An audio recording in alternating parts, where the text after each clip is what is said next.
Hello అండి, welcome back to Divya topics. Today special కొబ్బరి చట్నీ అండి. దోశలోకి ఇడ్లీలోకి చాలా బాగుంటుంది. తప్పకుండా ట్రై చేయండి మీరు కూడా. ఈ చట్నీ అంటే చాలా ఇష్టం అండి నాకు. ఇది తిరుపతిలో, చెన్నైలో చాలా ఫేమస్ అండి. కొబ్బరి చట్నీ చాలా బాగుంటుంది. మీరు కూడా ట్రై చేయండి. ఇది చెన్నై స్టైల్ హోటల్లో ఇలానే చేస్తారండి. చట్నీ చాలా బాగుంటుంది. మీరు కూడా ట్రై చేయండి.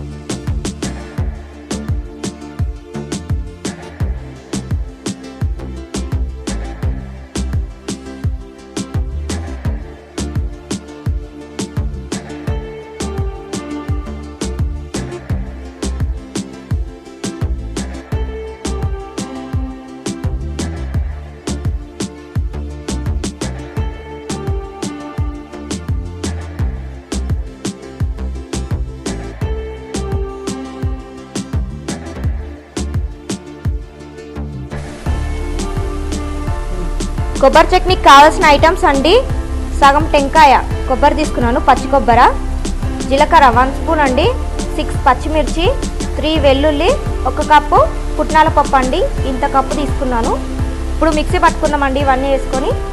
ఇప్పుడు ఒక మిక్సీ గిన్నె తీసుకున్నానండి. ఇప్పుడు ఇందులో పచ్చి కొబ్బరి వేసేసుకుందాం, పచ్చిమిర్చి వేసేసుకుందామండి, పుట్నాల పప్పు, వెల్లుల్లి, జీలకర్ర, సాల్ట్ అండి 1.5 స్పూన్ వేసాను. ఇప్పుడు వాటర్ వేయకుండా ఫస్ట్ మిక్సీ పట్టుకోవాలా. మిక్సీ పట్టిన తర్వాత పొడిగా వస్తుంది కదా మనకి, అప్పుడు మళ్ళీ వాటర్ వేసుకొని మళ్ళీ మిక్సీ పట్టుకోవాలండి. చూడండి, మనం వాటర్ వేయకుండా ఇలా పట్టుకోవాలండి మిక్సీ. ఇప్పుడు మనకు పేస్ట్ లాగా అయిపోయింది కదా. ఇప్పుడు దీంట్లో కొద్దిగా వాటర్ వేసుకొని, మీకు ఎంత చట్నీ కావాలో అంత వాటర్ వేసుకొని మిక్సీ పట్టేసుకుందాం.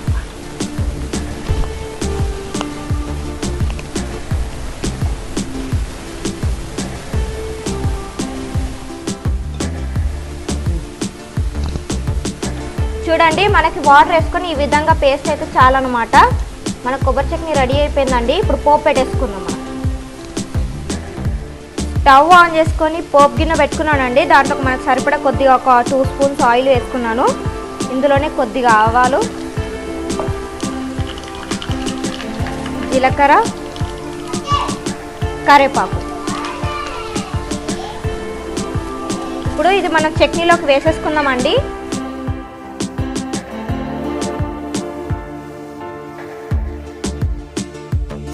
మీకు కనుక నా వీడియో నచ్చినట్టయితే లైక్ చేయండి, షేర్ చేయండి, సబ్స్క్రైబ్ చేయండి, కింద ఉన్న బెల్ ఐకాన్ని క్లిక్ చేయండి.